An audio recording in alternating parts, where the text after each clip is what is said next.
Mula sa Philippine Information Agency, Philippines News Agency, Philippine Broadcasting Service, Radyo ng Bayan, IBC, at Telebisyon ng Bayan. Narito ang Radyo Vision.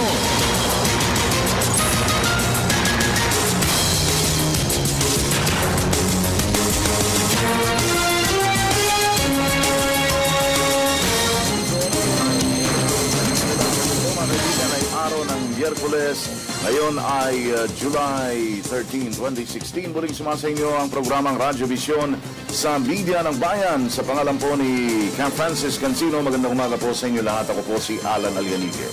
Magandang umaga, Sir Alan. Magandang umaga din po sa ating mga tagapakinig at nanonood ngayong umaga dito sa Radyo Vision. Sa loob po ng isang oras, samahan niyo kami na pag-usapan ang may init na issue dito sa ating bansa.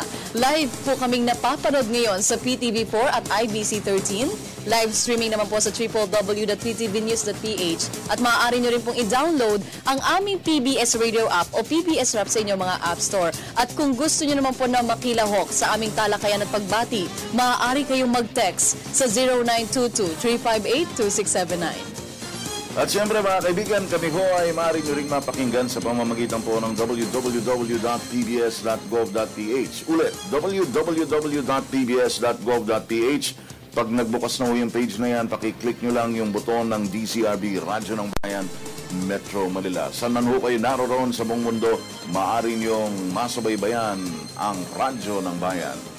Good morning, Sir Alan. And Good congratulations. Ano? Kababayan. Congratulations sa buong Pilipinas. Oo. Yan, Kasi kahapon napaka-historic or makasaysayan talaga yung naging desisyon nitong arbitral tribunal sa The Hague, which is the Permanent Court of Arbitration, na kinatigan itong side ng Pilipinas yung pag-claim sa West Philippine Sea. Okay, magandang balita ho para sa atin yan, ano. At tumagal din ng ilang buwan ang pagsubaybay ng sambayan ng Pilipino dito sa magiging desisyon ng International Court of Justice na ito tungkol dito sa claim natin dito sa West Philippine Sea. Tsaka unang-unang pinaka talaga nagdiriwang dito sa naging desisyon na ito yung mga mangingisda na nakikinabang mismo doon sa West Philippine Sea. Okay. Diba? Kasi hindi naman po sovereignty ang pinaglalaban dito, kundi yung maritime matters, maritime rights, which is yun yung makapag-explore at makapangisda. At saka, alam mo, Sir Alan, ang pinakasunod na tanong ngayon or magandang tanong talaga ngayon is yung enforcement. Enforcement. Paano ipatutupad itong ruling ngayon ng arbitral tribunal? Kung ating magugunita, kung magbabalik tanaw tayo, marami ring mga insidente na yung mga mangingisda nga mismo na Pinoy, na mga Pilipino, ay nagtutungo ron at pagkatapos, nafu-frustrate sila. Pagbalik nila rito, meron silang malulungkot na balita na hindi sila lubusang nakapasok doon sa area na yon. Alam naman natin na rich fishing ground yung lugar na yon, pero hindi na lang mapuntahan dahil nga dito sa usapin na ito. Pero ngayon o kahapon, bandang mag-alas 5 ng hapon, Manila time, ng opisyal na ihayag ang desisyon. Sa panig ng China, have you heard kahapon na they said null and void ito naging ruling para sa kanila. Medyo may medyo may pagka matigas pa para tanggapin itong decision. But I think they're open for joint exploration, which is I think ang gusto nila maging win-win solution. Lahat naman tayo gusto natin win-win solution. Pero ang isang punto rito ay kinakailangang sumunod sa desisyon, lalo na ito'y may kaugnayan dito sa UNCLOS, di ba? United Nations Law on the Seas, di ba? International Law on the Seas. So kaya kinakailangan, ito nga, may decision na much anticipated ito, lumabas na kahapon. So yun, yung punto mo na sumunod ang lahat ng concerned dito sa naging desisyon. Really the next question is yung enforcement talaga. Kasi wala tayong international police para, ayusin o ipatupad itong naging ruling na ito. Ang meron lang tayo ngayon, so far, ayon sa mga eksperto, ay itong international pressure dun sa mga sumusuporta sa atin na parang they urge yung China na follow or obey yung naging decision or ruling. Of course. Yan. So congratulations sa ating mga mangingisda. Congratulations sa ating lahat. At saka medyo nabalitaan niyo po ba na nagkaroon pala, doon sa China, hindi naman tayo nagkakos ng alarm. During nung pinag-uusapan yung magiging desisyon, yung Philippine Embassy sa China ay napapaligiran ng kapulisan.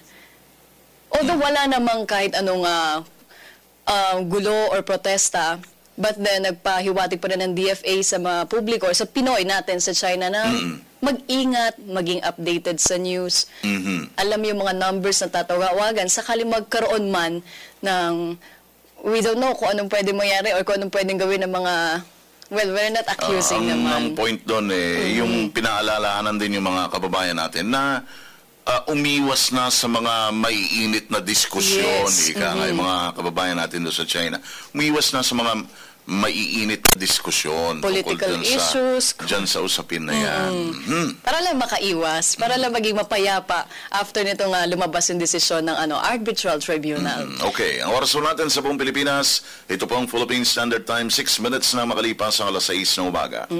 Sa puno ito, punta natin ang ating words of wisdom ngayong Wednesday morning. Okay, Game. Pray and let God worry.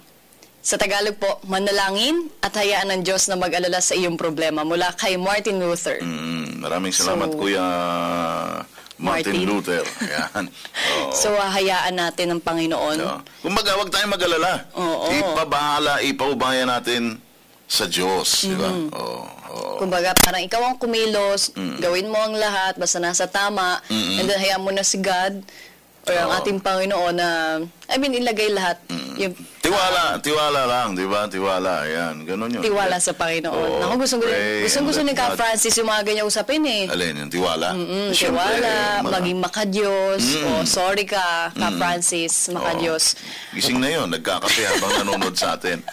At wala na naman siya, may magte-text na naman sa amin. Ka Francis, hindi ka na naman nakakompleto ng 1 linggo. Kinakantsawan mo naman. Hindi po, may nagte-text talaga. May nagte-text kakaiba. Anong kakaiba? Kakaibang kansyaw? Hindi po, kakaiba talaga na syempre sa sobrang kagustuhan nila kay Ka Francis, di ba? May mamiss lang na 1 araw. Ayan, may sumisenya. So, lagot ka naman, Sir Alan. Ha? Bakit? Ikaw ba? Bakit naman ako ang nalagot? Hindi, siyempre, si Ka Francis not feeling very well today. Get well soon. Pahinga ka. Alam ko kahit papano, pag-uwi mo, napapagod ka rin dahil sa pakikipagkulitan sa kanyang apo. Yan, grandson, huwag masyadong apo. Medyo... In English mo, ganun din yun Ganun grandson. din. Para social and dating. Apo. Grandson. Grandson. So, iwasan nyo na po yung pagpupuyat Ka Francis. Diba? Paano kung kukulitin siya ng apo ng alanganing oras ng gabi, 10 oras ng gabi? Di ba? Hindi mo maiwasan yun. Kakaiba din yung apo niya. Hindi pa tulog. Alas 12 na. Iba yata. Ang time zone ng apo niya, gising pag magdamag, tulog sa maghapon. Iba yung body clock. Okay. Anyway, sa punto pong ito, puntahan na natin ang unang sigwada ng ating mga balita. Live. Ang headline, sihatid sa atin ni Cheng Margarejo. At ang mga balita, ihatid naman ni Audrey Goriseta.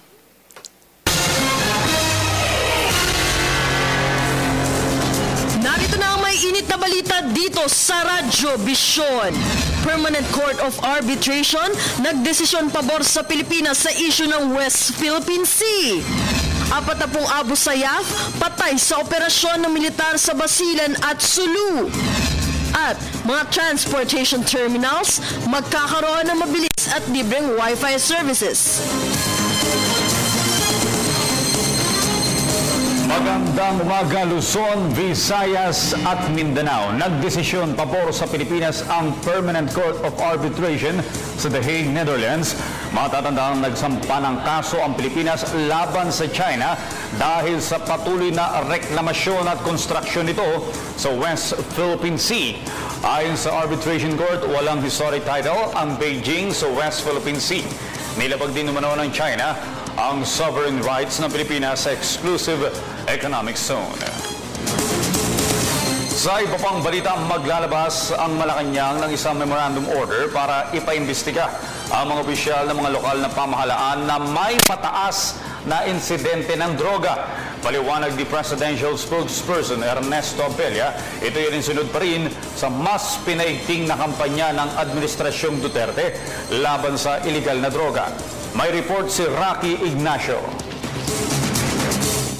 Magpapalabas ang Memorandum Order Malacanang para sumailalim na rin sa investigasyon ng mga alkalde at barangay officials sa mga lugar na mataas ang insidente ng operasyon ng iligal na droga.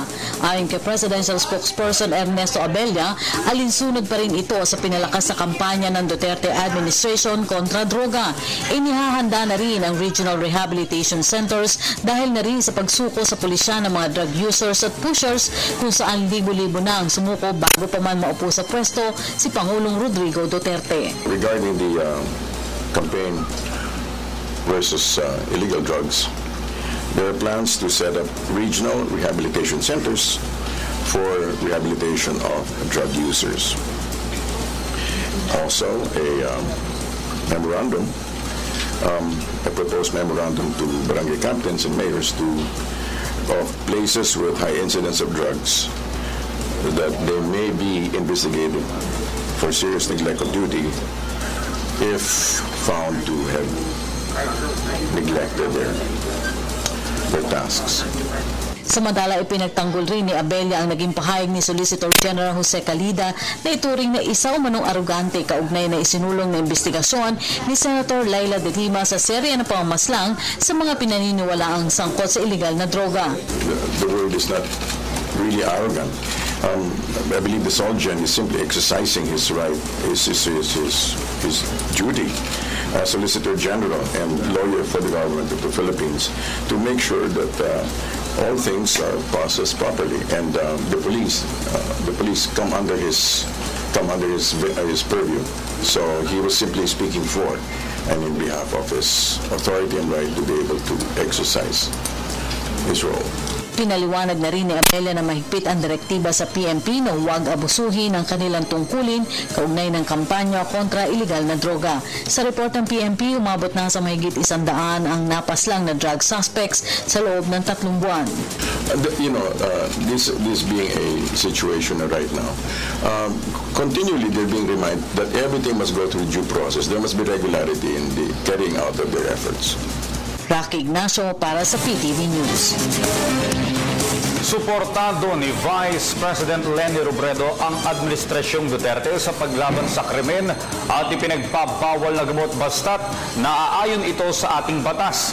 Pero naalarma raw si Robredo sa pagtaas ng bilang ng mga napapatay na hinihinalang drug pusher na umabot na sa mahigit 100 sa loob lamang ng ilang linggo. Giit niya dapat imbestigahan ng mga otoridad ang mga pagpatay na ito at sino man ang may pananagutan ay dapat anyang kasuhan. Tiwala naman si Robredo na gagawin ng Pangulong Duterte ang tama, lalo na't isa siyang abogado at dating prosecutor. Sa iba pang balita, 40 miyembro ng Abu Sayyaf ang patay habang 25 naman ang sugatan matapos ang mas pinaigting na operasyon ng militar laban sa teroristang grupo sa Basilan at Sulu. Nahuli naman ng militar ang ilang miyembro nito na sangkot sa pagdukot sa mamamahayag na si Ces Drilon noong taong 2008. Samantala, bumisita si AFP Chief of Staff General Ricardo Visaya kamakailan sa mga sundalo ng Joint Task Forces sa Buanga, Basilan, Sulu at Tawi-Tawi. Pinarangalan ni Visaya ang mga sundalong sugatan dahil sa operasyon laban sa Abu Sayyaf. Una nang binanggit ni Visaya na balak na militar na tuluyan ng lansagin ang Abu Sayyaf Group bago matapos ang taon. Makakaasa rin umano ang publiko ng magandang resulta mula sa kanilang bagong taktika upang sugpuin ang grupo. Samantala, sa bahay pangarap na mananatili si Pangulong Rodrigo Duterte kapag siya'y nasa Maynila. Ayon kay Presidential Spokesperson Ernesto Abella, simula pa noong isang gabi ay sa bahay pangarap na namamalagi ang Pangulo. Anya, malaki ang bahay pangarap kaya naging malungkot ang Presidente. Hindi naman kasama ni Pangulong Duterte ang kanyang pamilya dahil mas ninais na mga ito na manatili sa Davao City. Matatanda ang ipinanukala ni Peter Lavinia na dapat tawagin ang bahay pangarap na bahay ng pagbabago. Sa iba pang balita, iprinisinta na ni Department of Transportation Secretary Arthur Tugade kay Pangulong Rodrigo Duterte ang mga plano para masolusyonan ang masikip na daloy ng trapiko sa Metro Manila. Ayon kay Presidential Spokesperson Ernesto Abella, sa kabila ng mga suhestyon na pagkakalooban ng emergency powers ang Pangulo para tugunan ang problema sa trapiko, patuloy pa rin naghahanda ang pamahalaan. Kung maaalala, umalma na maging ang mga business community dahil sa bilyong pisong nawawala dahil sa masikip na daloy ng trapiko. Isang good news naman para sa mga pasahero, magkakaroon na ng libre at mabilis na Wi-Fi services sa iba't ibang transportation terminal sa buong bansa. Ito'y matapos magkasundo ang isang internet service provider at ang Department of Transportation. May report si George Bandola. May Wi-Fi ng libre para sa mga pasahero ng iba't ibang transportation terminal sa buong bansa. Unang makikinabang ang mga airport terminal sa NAIA 1, NAIA 2, NAIA 3 at NAIA 4, Iloilo Airport, Davao Airport at mga airport sa Bacolod, Dumaguete, Calibo, Laguindingan, General Santos, Clark, Lawag, Cebu, Katiklan at Zamboanga. Gayun din pakikinabangan na ito ng mga pasaherong nasa mga istasyon ng LRT 1, LRT 2 at MRT 3. Gayon na rin sa mga pasahero ng Batangas Roro Port at Mindoro Roro Port. Sa kanyang ika-12 araw sa panunungkulan, nilagdaan ni na Transportation Secretary Arthur Tugade at ng isang telecom giant ang pagbibigay ng Wi-Fi service sa mga airport, seaport at train stations. Your help, sir, and your support strengthens me. I know the difficulty of what I'm trying to tread into. But when I have people that trust me and willing to extend their arm of support, that difficulty lessens a little bit. So whatever he might need from us, any kind of support, we're more than willing to for being such a good friend. Pangako ni Pangilinan ay iaalok ang 1 GB na Wi-Fi service sa mga mananakay at siguradong 10 beses na mas mabilis kaysa sa mga umiiral ngayon at sumusunod na raw sa international standards. Sa panig ng Department of Transportation, pinasalamatan ni Tugade ang partisipasyon ng pribadong sektor sa layunin ng pamahalaan na mabigyan ng mas maayos at episyenteng serbisyo ang publiko. Kung meron pong mga iba dyan na gusto magbigay ang tulong din, huwag na nung isipin pangalawa kayo, pangatlo, may nauna, huwag na nung isipin. Ang importante, nakakatulong tayo sa pangkahalatan na walang hidden business agenda. You are all welcome. Everyone is welcome. Let all the businessmen that are well-meaning come, join the journey in government for the benefit of the many. And we shall welcome you all with open arms. So maraming salamat and all the best. Kung anumang suporta, even prayers, Secretary will be there for you. Para sa PTV News, George Bandola. At yan po naman ang aming mga nakalap na balita at informasyon para sa Radyo Vision. Ako po si Audrey Goriseta. Balik muna sa inyo, Prof. Allen at Sherina. Maraming salamat, Audrey Goriseta. Mga kaibigan, ang oras po natin sa buong Pilipinas, meron tayong 19 minutes na makalipas ang alas 6 ng umaga. Maya-maya ang mga balita mula sa mga provincial stations ng Philippine Broadcasting Service Radyo ng Bayan. Magbukas muna tayo ng Ating cabinet ng ating mga messages. Cabinet ng mga mensahe. Okay. Una na po ako, sir. Good morning po, Sir Alan and Ma'am Zarina. Pakigreet po ang aking nanay at tatay na araw-araw nanonood ng Radyo Vision. Thank you po. Mula kay Charmy Baldo na taga Javier, Barobos, Surigao del Sur, Mindanao. Maraming salamat po. Good morning po. Bago po ninyo akong tagahanga. Napaka-informative at detalyado ang mga news nyo. More power po mula kay Yoli ng Mahayhay, Laguna. Thank you. Salamat. Ma'am, sir, good morning. Nangungumusta po ako sa asawa ko na si Josephine Mobera, si Jean Ugjan Mobera from Tagum City. Hello daw, kamusta ka po? Belated happy birthday po kay Jean Obere ng Calbayog City. Pakigreet lang po, nanonood po kami dito. Hello po, magandang umaga sa inyo dyan. Good morning po, ma'am and sir. Pakigising naman po ang aming kapitan dito sa barangay Maulingon, Mandaon, Masbate na i-report ang mga drug pusher at users. Salamat po. Eto naman po. Good morning, more power sa show nyo na tunay na balita. Sana FOI ipasa na sa Kongreso para mawala na yung mga dynasty at mga mawala na rin sila. Alex na taga-Taguig. Okay? Thank you po. Ito naman. Good morning po, Ka Francis, Sir Alan, Ma'am Sarina. Madami po ako natututunan sa programa nyo. Yan. God bless. Mula kay Dan Lopez ng Muntinlupa City. Thank you. Gandang umaga, Ka Alan at gandang Zarina, staff ng Radyo Vision. Paabot po namin kay President Digong yung BI dito sa Hulo ay wala pa ring honorarium. Bigyan po sana ng pansin kami mga guro na nagbuwis ng buhay. Mula ito kay Lynn ng Hulo, Sulu. Good AM po sa inyo. Pakigreet po ang aming mga kamag-anak dyan sa Luzon from Bobby and Liza Montero of Davao del Norte. Thanks and more power. Idagdag ko pa to, Sir Alan. Good morning po, ma'am. Pag-greet din po ang mga co-teachers ko sa Piligan Central School, Piligan Abra. Our principal, Ma'am Manuela Garcia from Miriam Aboliso of Poblacion West, Piligan Abra. Maraming salamat po. Hello sa mga teachers natin. Hello sa inyo. Hello din sa mga estudyante. Ay, si Sir O nga po pala. Okay.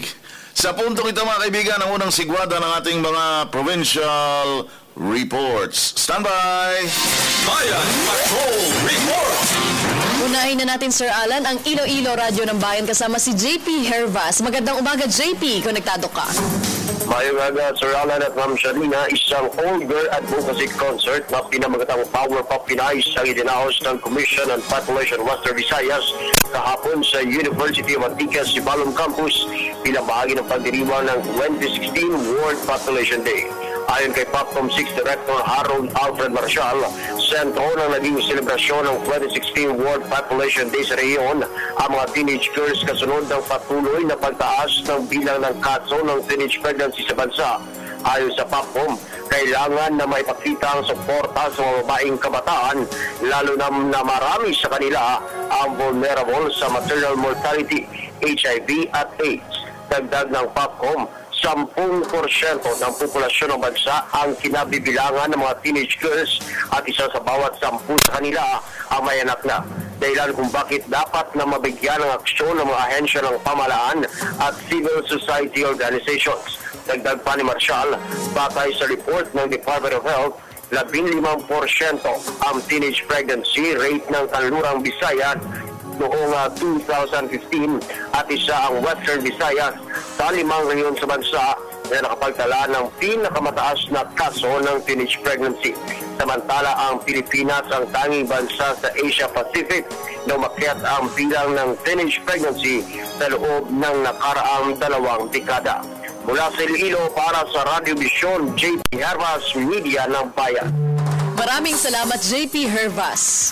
Mula sa Iloilo, punta tayo mga kaibigan sa Tabuk. Narito ang report naman ni Hazel Gupay. Hazel, good morning! Nabigat sa Pilipinas, 8 asosasyon sa lalawigan ang beneficiaryo ng financial assistance mula sa Department of Labor and Employment. Ayon kay Dr. Alexander Gumabon ng Dol Kalinga, mahigit 70 mag-aaral ang nabenepisyohan na estudyante ng Tuga National High School na nakatanggap ng 403,000 pesos na tulong pinansyal sa ilalim ng Youth Employment for Students para sa kanilang bakery project. Ang iba pang asosasyon na umabot sa mahigit 400 miyembro ay nanatanggap ng pondo na aabot sa mahigit 2 milyong piso para sa pagbili ng corn and rice thresher, hand tractor, landscaping project at iba pa. Inaasahan na makakatulong sa pag-angat ng buhay ng mga benepisyaryo ang mga naibigay na tulong. May 6 pang asosasyon na makakatanggap ng tulong pinansyal kung may susungitin lahat ang mga kakailanganing dokumento ayon kay Dr. Gumabol. Para sa Radio Vision, Hazel Gupay, DZRK Radyo ng Bayan, Tabuk City, Media ng Bayan. Thank you so much. Yan po si Hazel Gupay mula sa Radyo ng Bayan, Tabuk. Narito naman po ang Tayug Radyo ng Bayan kasama si Leslie Hemino. Naimbag Abigat, Leslie, konektado ka. Naimbag Abigat, Sarina at Sir Alan. Nagpositibo ang 3 empleyado ng munisipyo sa Pangasinan at isang pulis sa Region 1 base sa nilabas na inisyal na resulta ng Pangasinan Police Office o PNP Crime Laboratory. Noong Lunes ay sinagawang random drug testing sa mga opisyal at empleyado ng mga Dan Pangasinan at sa mahigit 7,000 pulis sa rehiyon ay isa ang nagpositibo. Ang kay Deputy Police Director for Operations Superintendent Jackie Candelario at tagapagsalita ng PPPO, uulitin o isa sa ilalim pa sa confirmatory test upang ma-check na mabuti kung gumagamit nga ng illegal na droga. Nabatid na maaaring humiling ng re-examination sa original ng urine sample na isumiti sa crime lab at dadalhin naman ito sa National Reference Laboratory sa ilalim ng Department of Health. Ayon naman sa Regional Police Office 1, kay Chief Superintendent Erickson Velasquez, patuloy ang spot drug testing sa mga kapulisan sa Region 1. Lumabas na may isang nagpositibo, ngunit kailangan pa rin ang confirmatory test. Anya, hindi porket naging positibo ang resulta, gumagamit na ito ng illegal na droga. Meron na anyang pagkain o gamot na nag-react sa reagent. Dito sa lalawigan naman ng Pangasinan ay natapos na ng 100% ang napuntahan at ginawa ng random drug testing ng PNP Crime Laboratory. Kapag may nag-absent ay may nakatakdang araw para sa kanila, hindi naman iniyag sa kung saan. Dito sa Region 1 ang nagpositibong polis. Para sa Radyo Vision, ito si Leslie Amino ng DWRS sa Pangasinan, Media ng Bayan. Maraming salamat, Leslie Hemino. Yan po mga kaibigan ang unang sigwata ng ating mga provincial report. Bayan Patrol Report. 26 minutes na makalipas ang 6:00 ng umaga. At sa punto pong ito, puntahan na natin ang ating weather reporter na si Desiree Jonio live sa Pag-asa DOST. Magandang umaga, Desiree. Konektado ka. Yes, magandang umaga, Sir Alan, Zarina, at sa ating mga taga-subaybay. Narito na po ang latest at mga dapat ninyong malaman sa lagay ng panahon. Kumpara nitong mga nakalipas na araw, improving weather condition na ang umiiraw dito sa atin sa Metro Manila at sa ilang bahagi ng ating bansa. Sa ngayon po kasi, kanlurang bahagi na lamang nitong Hilagang Luzon, itong naaapektuhan nitong southwest monsoon o habagat. Gayunman, paghandaan pa rin po natin yung maulap na panahon na may kasamang may hina hanggang sa katamtamang pag-ulan. Dito po yan sa may bahagi nitong Ilocos Region hanggang dito sa may probinsya ng Aurora. Quezon, Bicol Region, damay din po dyan itong Palawan. Ayon pa sa Pag-asa, same weather condition itong iiral. Dito yan sa may bahagi nitong Visayas hanggang dito po yan sa may Zamboanga Peninsula. Dito naman sa atin sa Metro Manila, sa natitirang bahagi ng Luzon hanggang dito sa may Mindanao, inaasahan natin itong fair weather condition. Ano po bang ibig sabihin yan? Kapag sinabi po nating fair weather condition, bahagyang mainit ang maghapon at posible pa rin yung mga pulo-pulong pag-ulan o pagkidlat at pagkulog, kaya naman huwag kalilimutang magdala ng payong sa inyong mga lakad. Samantala, kung matatandaan po natin, isang low pressure area yung ating binantayan kahapon, pero matapos na yung land interaction o paglapit niya sa kalupaan dito sa may bahagi ng Mindanao, tuluyan na po itong nalusaw. Gayunman, isang panibagong low pressure area o sama ng panahon yung ating binabantayan. Kanina nga pong 4:00 ng madaling araw, uli po yan namataan sa layong 570 kilometers, silangan po yan itong Baler sa may Aurora. Ayon naman kay Pag-asa weather forecaster Chris Perez, bagamat maliit lamang yung tsansa na maging bagyo ito sa mga susunod na 3 araw, dapat pa rin natin itong bantayan at pag-monitor ng updates kaugnay nito. Sa lagay naman ng ating mga karagatan, sa ngayon po inalis na yung gale warning sa alinmang bahagi ng Pilipinas. Gayunman ayon po sa Pag-asa, posible pa rin na maging maalon, partikular na dito sa may kanlurang bahagi nitong Luzon, dulot po yan ng habagat. Damay din po dyan itong karagatang sakop ng Palawan, kaya naman sa ating mga kababayan, lalong-lalo na yung mga may maliliit na sasakyang pandagat, huwag pong kalilimutang magdoble ingat sa inyong pagpalaot.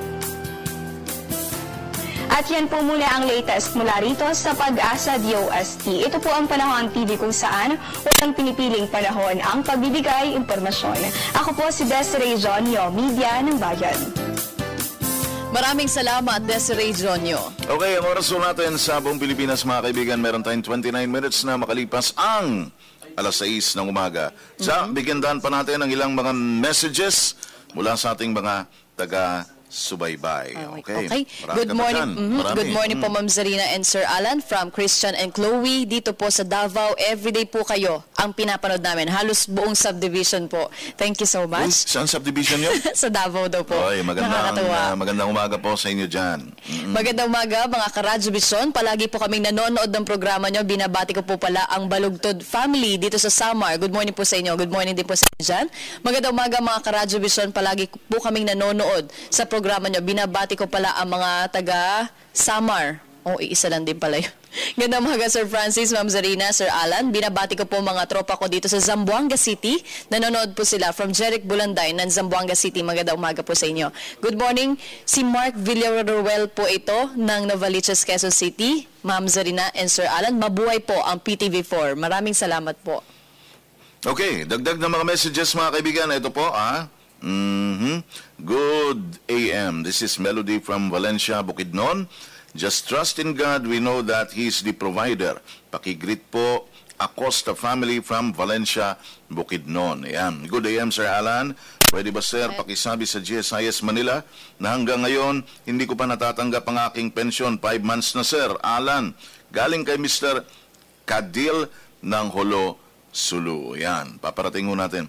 Good AM, Ma'am Sarina and Ka Alan. Kami po'y nanonood sa inyo ngayong umaga. Salamat po. Giovanni Oton ng Davao. Good morning sa inyo dyan sa Davao City o sa lalawigan ng Davao. Ito pa. I-greet ko lang ng good morning sila Tia Nathiel at ang pamilya Villanueva. Carlo Iway ng Dipolog City. Aba, hindi nauubos Ito pa. Hi, Ma'am Sarina at Ka Alan. Hello po. Ganda smile, Ma'am Sarina.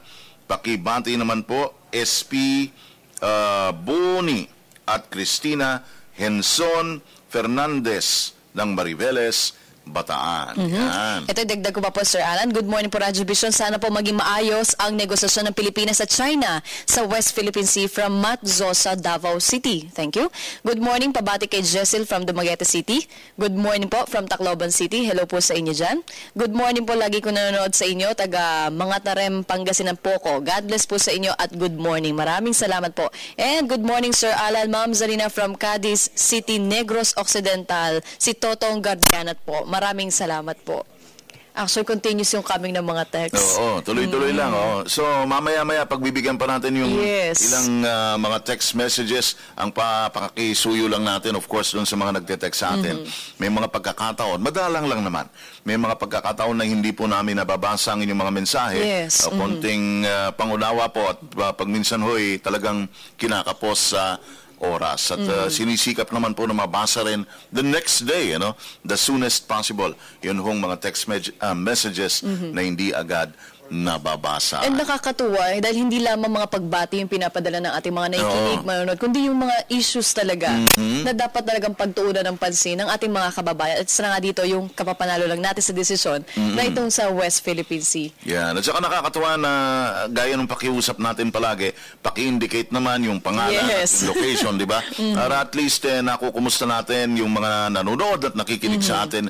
Meron sa Holo-Sulu, meron sa Davao, meron sa Sarangani, at minsan may nag-text pa sa inyo from abroad, naalala ko. From abroad, Sir Alan, totoo. Francis ang nagpo-programa noon. Yeah, we have listeners from Canada and even in Dubai. Yan. Yun yung tulong ng live streaming. Of course. Ulitin nga natin yung mga website kung saan nila mapapanood ang live streaming, please. Yes, maaari po nyo tignan itong live streaming ng Radyo Vision, lahat ng programa ng PTV4, even Radio ng Bayan, sa www.ptvnews.ph, at maaari rin po kayo mag-log on sa youtube.com mismo na andun na po yung PTV page. And nandun na rin yung live stream para makapanood ng mga programa ng PTV4. At syempre, nariyan din kami sa www.pbs.gov.ph. Pag nagbukas na yung page na yan, nariyan ang Radyo ng Bayan Manila at nandun din ang mga stations ng Philippine Broadcasting Service sa iba't ibang panig ng ating bansa. I-click nyo lang yung buton at mapapakinggan nyo na ang aming live audio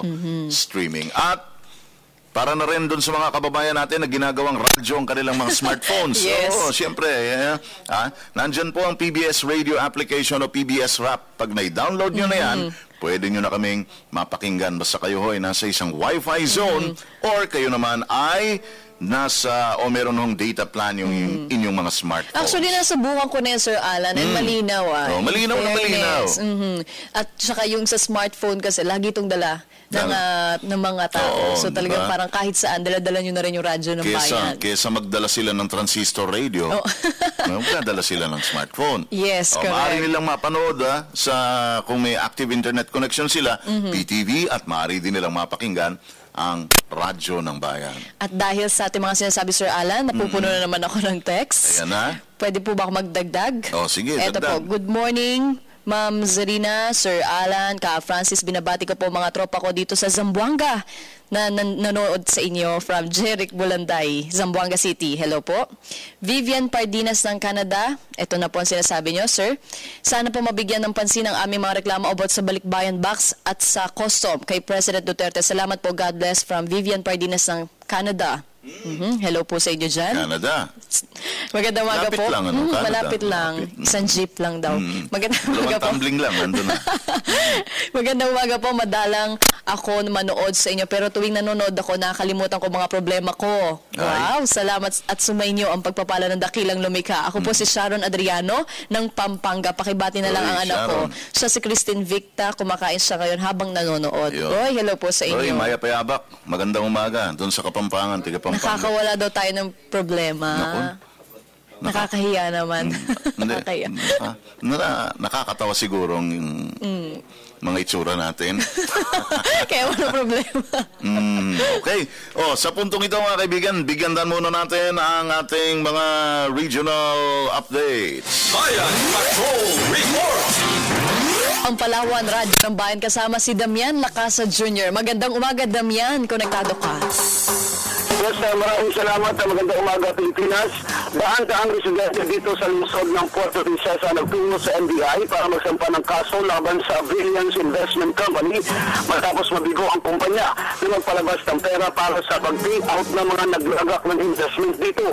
Isa tihira na sabing kumpanya na dodoblihin o titriplihin ang 3,500 piso na pay-in sa loob lamang ng 20 araw pero simula ng Biyernes ng kahapon ay wala na nakapag-pay-out kaya nagtagsaan ang mga nag-invest sa opisina ng Brilliance. Dahil sa kabilang pila, kinakailangan pa ng polis para mapiyapa ang mga nagkakagulong tao dahil nagsalaw mga umano ang kumpanya. Kahapon dahil hindi na makausap ang mga big boss na nasabing kumpanya, sama-sama nagtungo sa Palawan NBI ang daan-daang insidente at puno nagsampa ng kaso. Matatandaan ba ito isang investment company na 7-star na naging kontrobersyal matapos tumakas ang presidente at may-ari nito bitbit ang halos 30 milyong piso mula sa pagtingin ng mga invest na may pangako ring dodoblihin o titriplihin ng kanilang pera. Kumuntong din dito ang mga naging biktima sa NBI at doon nagkaintay ng reklamo laban sa 7-star investment company. Dito sa 7-star company at Brilliance Company, tatlong pang-investment company kabilang na ang Infinite Gold Marketing, Palpeco at may Super Saver ang minamonitor muna mga otoridad dahil sa kanuntulan ng estratehiya na ginagamit para makakalap ng malaking salapi. Samantala sa ginanap na press conference kamakailan, taasang sinabi ng NBI, CIDG, DTI, CTPNP at Palawan Bankers Association na ang lahat ng ito ay investment scam lamang. Sinabi pa ni DTI, Palawan Director Center Fortunado na huwag magbenta o magsalita ng kalabaw, lupa at bahay at ari-arian para naman mag-invest dahil tiyak na hanggang down ng kagitna, isang salop ang nawawala. Yan ang report mula pa dito sa WRM Radio ng Bayan Palawan para sa Radio Vision. Ako si Damian Lacasa Jr. Region ng Bayan. Maraming salamat, Damian Lacasa Jr. Yan po, ikalawang sigwado ng ating mga provincial report. Bayan Patrol Report! 38 minutos na makalipas po ang alas 6 ng umaga. Muli na naman tayo magbubukas ng ating mga mensahe. Mula sa aking cabinet, Sir Alan, good morning po. The best po ang programa nyo, lalo sa pagbabalita. Kompleto po ang impormasyon at updated sa pangyayaring mga nagaganap sa ating bansa. Mabuhay po kayo. From Dudes of Olonga po. Hello po. Good morning po. Greet ko lang po ang mga Abella family, most sa aking asawa na si Loloy Abella Jr. Maraming salamat po. Good day, Ma'am and Sir. Mayroon bang hotline si PNP General Bato de la Rosa para ma-direct namin sa pag-text sa mga Shabu Laboratory at Drug Lord dito sa Lanao del Norte at Lanao del Sur. May mga barangay chairman dito na sila mismo ang nagbebenta ng shabu. Good morning po sa inyo. Good morning, Radyo Vision. Sana po maging maayos ang negosasyon. Uy, same din from Zamboanga City. Maraming salamat po. Okay, ito. Hello po. Good morning. More power to President Duterte from Dumaguete City. Hindi naman niya binanggit yung kanyang pangalan. Okay. Good morning po sa inyo. Pakigreet naman po ang pamilyang Abian ng Zamboanga, Sibugay Province. God be with you. Good morning po sa inyo. Teka. Nag-resend lang pala yun. Good AM po. Nanonood kaming buong family ko. Greet ko si Tito Ramelco. Ayan. Magandang umaga, Radyo Vision. From Torreno family po ng Pangasinan. Good morning po sa taga Lebac Sultan Kudarat. Okay. Alam mo, Sir Alan, meron na naman akong nakaano kanina na plakang 8 or 8. Congressman. Ibig sabihin, Congressman. And then, kasabay nito, may balita ngayong umaga itong MMDA na gusto nilang alisin yung mga ganitong numero sa kalsada. Yung ganitong mga plate number. Teka, magbalik tanaw tayo sandali, di ba?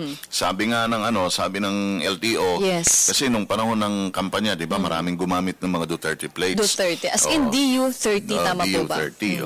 Ngayon, ang sabi ay alisin na, di ba? Alisin na para kasi baka makaka-apekto, sinasabing makaka-impluensya raw dun sa mga nanguhuli. Di ba? Alisin na. At related dyan yung 8 na plaka na binabanggit mo. Okay. Pag-uusapan natin yan mamaya, ng mas mahaba. At sa puntong ito, mga kaibigan, makakausap po natin ang chairman ng VACC, Volunteers Against Crime and Corruption, mga kaibigan, si Chairman Martin Dino. Mr. Chairman, sir, magandang umaga po. Hi, good morning, Alan.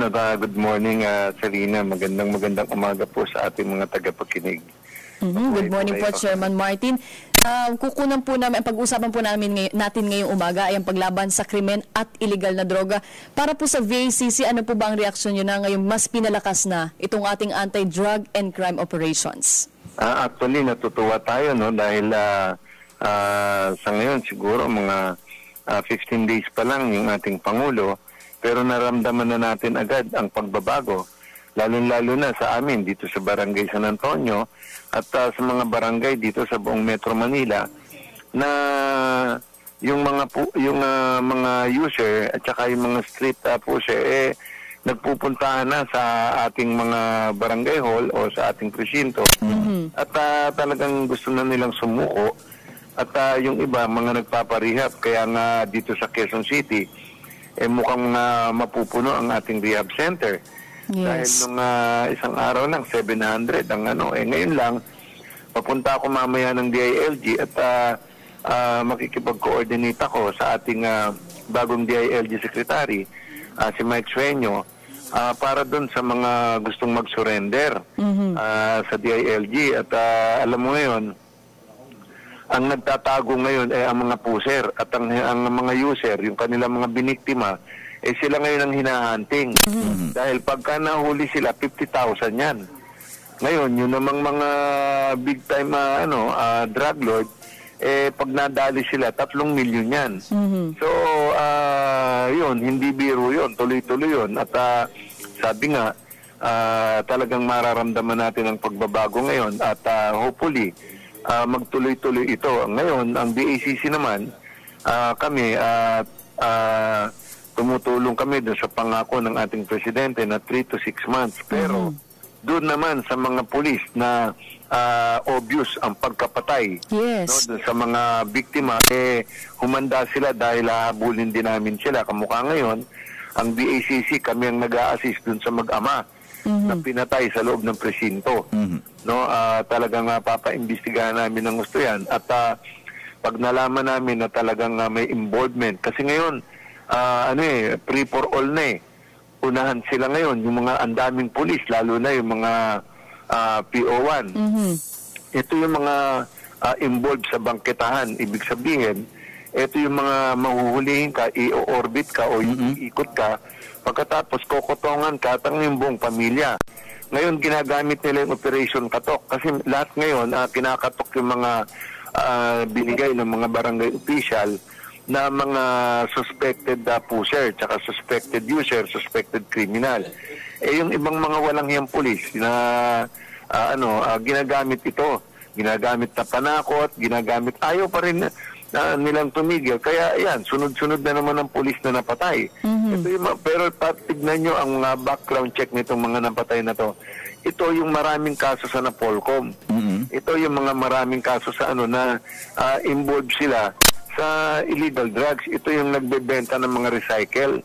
Yung mga nahuhuli nila sa tapos instead na isurrender, nire-recycle. Noted to, known tong mga pulis na to. Kaya ito nga yung ating definitely pagka meron kang bad record, dapat siguro mag-retraining ka sa Sulu, no?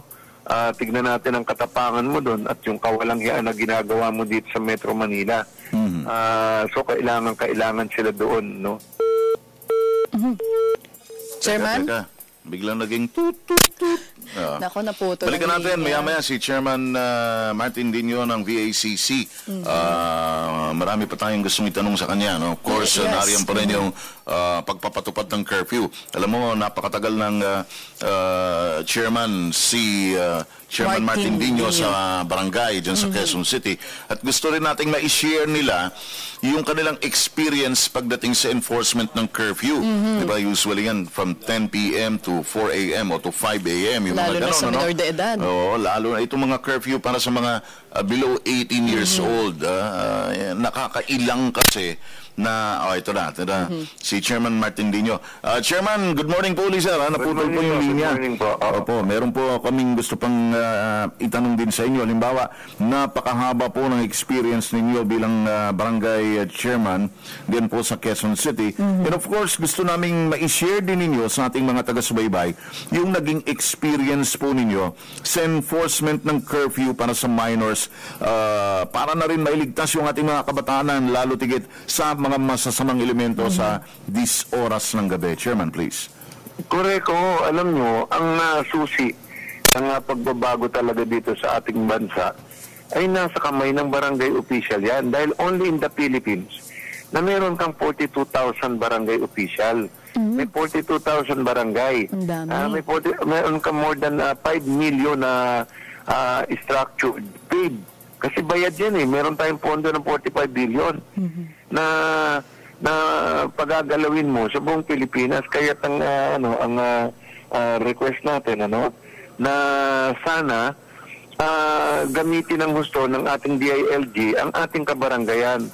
Kasi kamukha niyan, pagka meron tayong curfew sa buong Pilipinas, may iwasan po dito ang mga kriminalidad. Lalong-lalo na sa ating kabataan.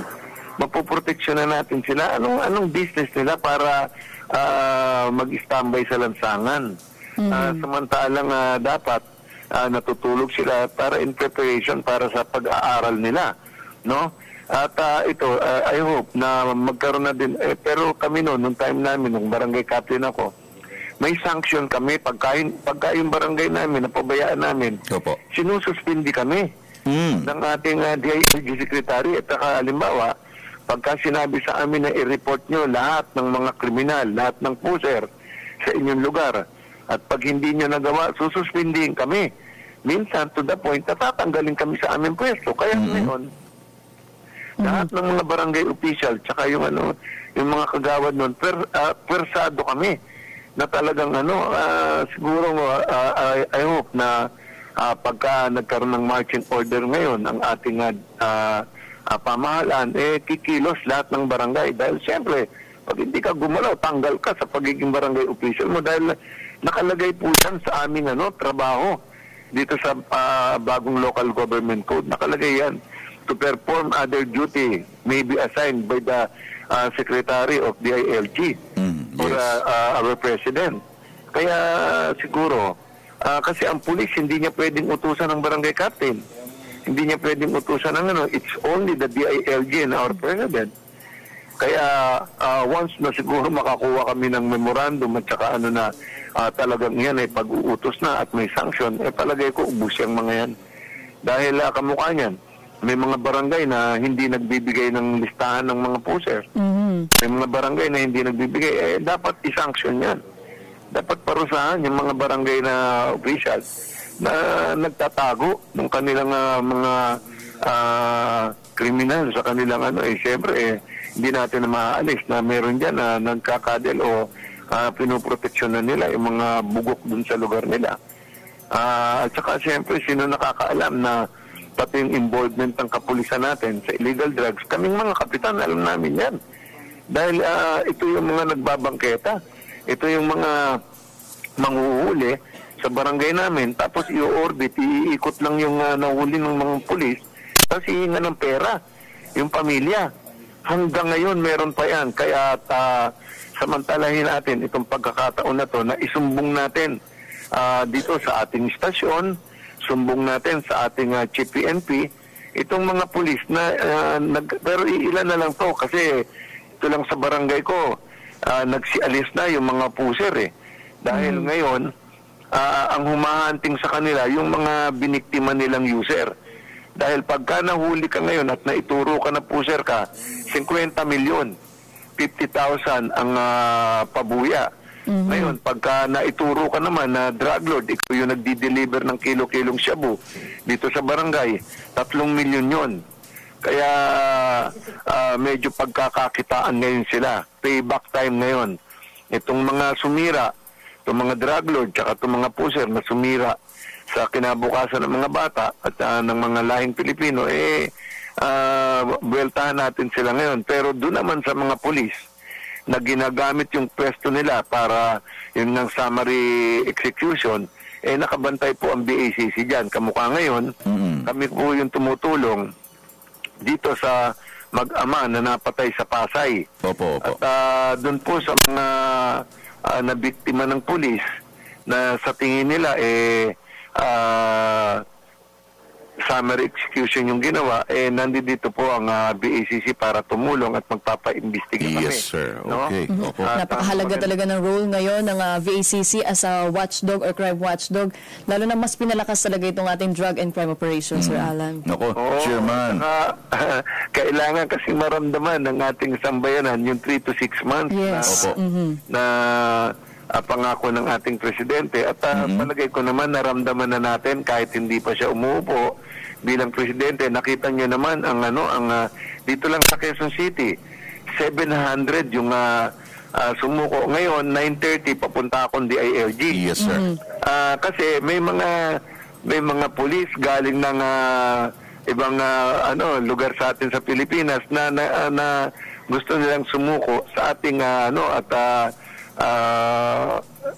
natatakot kasi sila dun sa probinsya nila. Kaya lumuwas pa dito sa Maynila at makikipag-coordinate ako mamaya ng 9:30 sa ating DILG Secretary. Yes, sir. At pati yung mga puser dito sa Quezon City, tapos pati yung mga barangay captain na gustong makipag-coordinate sa ating DILG Secretary Chairman. Intensify talaga yung ating campaign. Yes, sir. Salamat po na marami, Chairman Dino, sir, sa mga updates. Let's keep in touch po. Okay, mabuhay kayo. Thank you, sir. Good morning. Opo. Si Chairman Martin Dino ng Volunteers Against Crime and Corruption. Sa puntong ito, makakaugnay naman natin ang Secretary ng Department of Foreign Affairs, Secretary Perfecto Yasay. Secretary Yasay, good morning, sir. Hi, good morning, Alan. Yes, sir. Kasama ko po si Sarina. Tayo po'y live sa Radyo ng Bayan, sa PTV at sa IBC 13. Mga updates lang po tungkol dito sa naging desisyon ng tribunal kahapon dito po sa usapin ng West Philippine Sea. Secretary Yasay, sir, please. Ang sinasabi nga ay nakita natin yung cursory review ng desisyon. Lalo-lalo na ako sa executive summary lamang nabasa ko at nakikita ko na ay panalo tayo at halos lahat ng ating hiningi ay naibigay ng arbitral tribunal, no? Opo. Ngunit ang ating karapat-dapat na gawin ngayon ay talagang hihintayin natin yung interpretative opinion ng ating government lawyers ng pagkatapos noon, magkakaroon tayo ng oportunidad with the President and the Cabinet to really formulate a course of action na dapat natin gawin para makita natin yung peaceful implementation of the decision of the Arbitral Tribunal.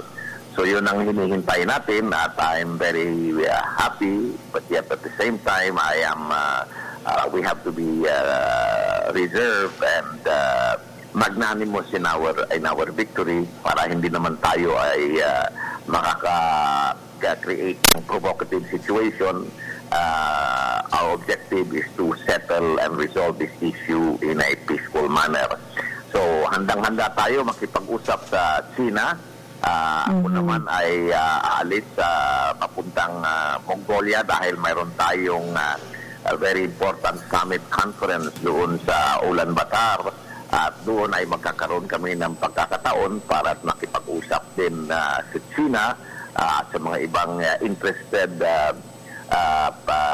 countries concerned, Japan, para pag-uusapan natin kung ano yung ating next move.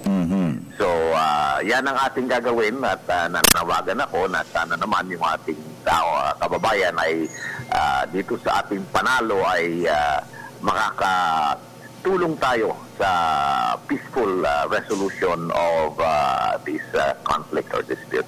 Ayun. Yes. Secretary, personally, ano po yung naging reaksyon ni President Duterte after nitong decision? Kasi right after din, nagkaroon din po kayo ng cabinet meeting kahapon at 6 p.m. po ata. Tayo naman ay happy dahil yung kinahangad natin at inaasahan natin na magiging desisyon ay natupad. Really, we're very pleased with the decision, but we know na yung decision naman na yun ay talagang maraming nuances. Kailangan yung legal implications ay we will be fully able to understand them so that we can carry out now our diplomatic responsibility. Yes. Diba? Tapos yung legal, hinihintay na lang natin yung full opinion ng ating abogado to understand its implications and then thereafter proceed with the diplomatic options and initiatives to peacefully implement the decision of the Arbitral Tribunal. Alright. Secretary, last na lang po, meron po ba tayong reminder or paalala sa ating mga kababayan na nasa China ngayon after nito naging decision? Sa China ngayon? Okay naman. I mean, I am sure na sa China, these people will still be able to express themselves freely, as I'm sure the Chinese people are allowed to express themselves freely on this issue. There is no change insofar as our good relations with China and our friendship with China is concerned, and we should in fact work towards strengthening it. Talagang patibayin pa natin itong ating relationship, not only with China but with all nations around the world. Opo. Alright. Secretary, muli, salamat po ng marami sa pagkakataong ito, sir, sa mga updates. Thank you so much. Thank you. Good morning, sir. Mga kaibigan, Foreign Affairs Secretary Perfecto Yasay. Punong-puno tayo ng impormasyon, Sir Alan. Time na tayo. Yes, gusto ko magpasalamat sa lahat ng mga nag-text, nanood at nakinig ngayong umaga dito sa Radyo Vision. Kung na-miss niyo po ang aming edisyon ngayong umaga, maaari po kayong mag-log on sa youtube.com. Muli, ako po, si Zarina Lusuegro. At sa pangalan po ni Kaya Francis Cancino, ako naman si Alan Alganige, hanggang bukas ng umaga sa pagbabalik ng Radyo Vision sa Media ng Bayan.